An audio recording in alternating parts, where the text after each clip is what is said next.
Berita Timnas Indonesia terbaru hari ini. Halo football freak, yang lagi rebahan, yang lagi baper, ditinggal pacar, kecewa, mewek, atau lagi ngupil.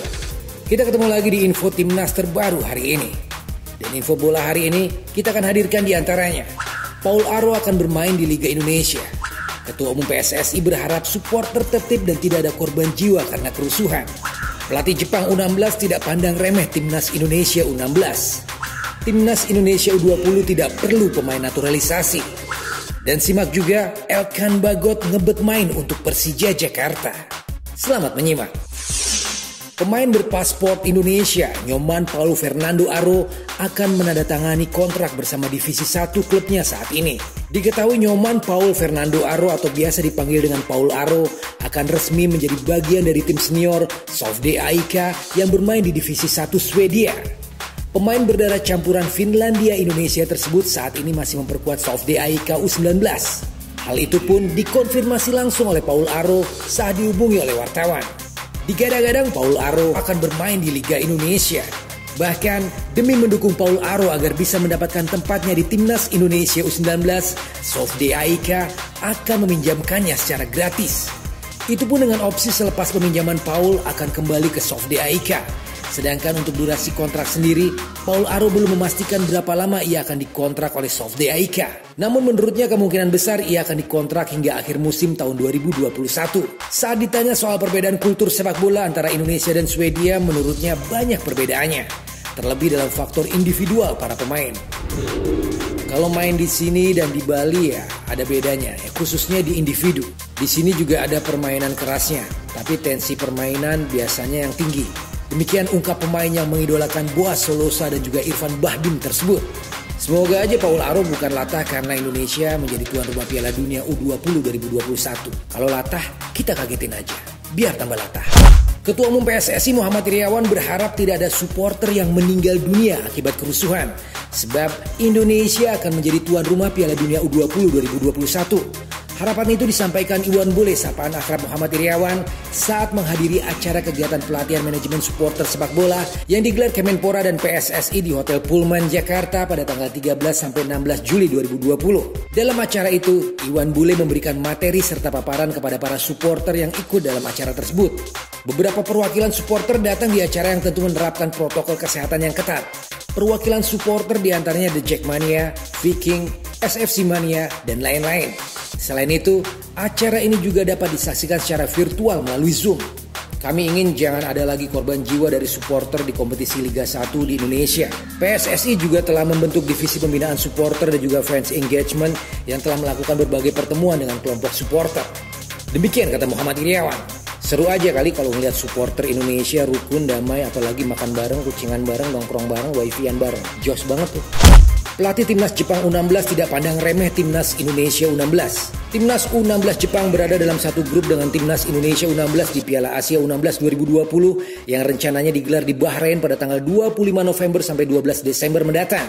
Jepang berada di grup D Piala Asia U16 2020 bersama Timnas Indonesia, Arab Saudi, dan juga China.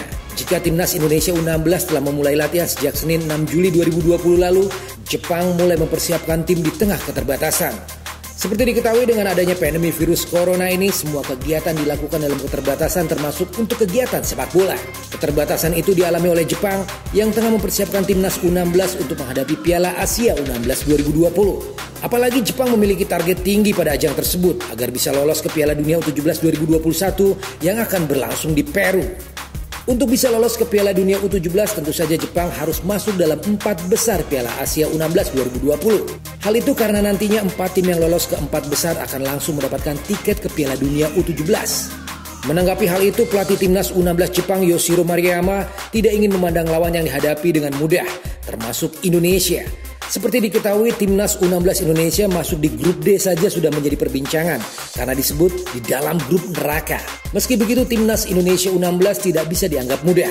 Sebab 2 tahun sebelumnya, Timnas Indonesia U16 saat itu dibesut oleh Fahri Husaini mengejutkan publik karena bisa mencapai perempat final. Kesan pertama saya saat melihat grup D adalah penuh dengan lawan yang sangat sulit dan tentunya pertempuran sengit itu menunggu kami. Demikian kata Yoshihiro Maruyama. Di tengah keterbatasan itu, Yoshiro Moriyama mengatakan akan tetap menyiapkan tim dengan baik. Tapi saya tetap akan menyiapkan tim dengan baik dan benar. Saya juga benar-benar menanti pertarungan seperti apa yang dapat ditunjukkan oleh para pemain saya. Demikian kata Yoshihiro Moriyama. Bukan berdoa aja Lex, semoga aja Jepang gak maksimal latihannya ya. Ada yang keselio atau mungkin pilek lah. Timnas U20 tidak perlu pemain naturalisasi. Asisten pelatih Arema FC Karis Yulianto angkat bicara terkait rencana PSSI mencari pemain naturalisasi atau keturunan di belahan dunia untuk membela Timnas Indonesia U20 yang akan berlaga di Piala Dunia U20 2021. Menurut Karis Yulianto, PSSI tidak perlu melakukan itu walaupun tujuannya cukup baik agar Timnas U20 Indonesia bisa berprestasi. Dan PSSI telah mencari pemain muda keturunan Indonesia yang berkualitas untuk bisa mengikuti pemusatan latihan Timnas Indonesia U20. Beberapa nama pun muncul di sosial media, walaupun PSSI sejatinya belum mengumumkan pemain-pemain naturalisasi itu.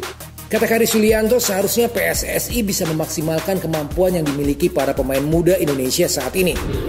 Saya pikir jangan ya untuk naturalisasi. Banyak pemain muda U19 terutama di posisi belakang yang bagus-bagus. Tetapi itu semua hak dan kewenangan pelatih. Demikian kata Karis Yulianto kepada wartawan.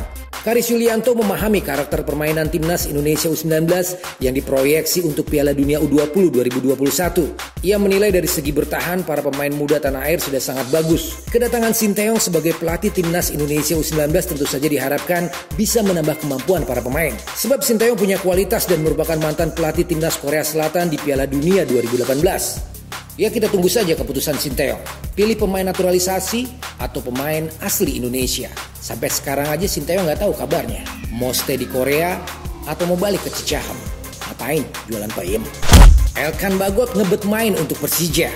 Wonderkid klub kasta ketiga Liga Inggris Ipswich Town bernama Elkan Bagot ternyata ngebet ingin memperkuat klub Liga 1 Persija Jakarta. Elkan Bagot memilih untuk memperkuat Macan Kemayoran supaya bisa dekat dengan keluarga ibunya yang berasal dari Jakarta. Apalagi Elkan Bagot juga berharap bisa memperkuat Timnas Indonesia U19 untuk mengikuti ajang Piala Asia U19 2020 dan juga Piala Dunia U20 2021 mendatang. Saya ingin sekali bergabung dengan tim yang ada di Jakarta, di mana keluarga saya berasal dari sana. Saya biasanya dengar-dengar nama Persija Jakarta. Demikian kata Elkan Bagot saat dihubungi oleh wartawan. Diketahui Elkan Bagot saat ini tengah masuk dalam bidikan PSSI untuk ikut trial di Timnas Indonesia U19 di bawah asuhan Sinteyong. Elkan Bagot yang memiliki darah Inggris dari ayah dan juga Indonesia dari ibu pernah mengantar Ipswich Town menjuari Hospital Cup setelah mengalahkan tim sekaliber Manchester United dan juga Tottenham Hotspur. Elkan Bagot memang mempunyai bakat sepak bola yang istimewa. Meski baru berusia 18 tahun, laman resmi Football Wonderkids pernah menuliskan bahwa bek tengah berpostur 1,94 meter itu dianggap menjadi bintang di masa depan. Ya moga-moga aja gak ketinggian nih kalau suruh lari. Ya moga-moga gak menang nyundul doang ya. Kalau lari keberatan karena postur tubuh tinggi ya repot juga. Apa amannya Elkan Bagot suruh diri sebelah kiper aja kali ya. Well, demikian berita bola hari ini. Bagaimana komentar Anda? Terima kasih sudah menyimak. Keep healthy and stay positive. Hasta la vista.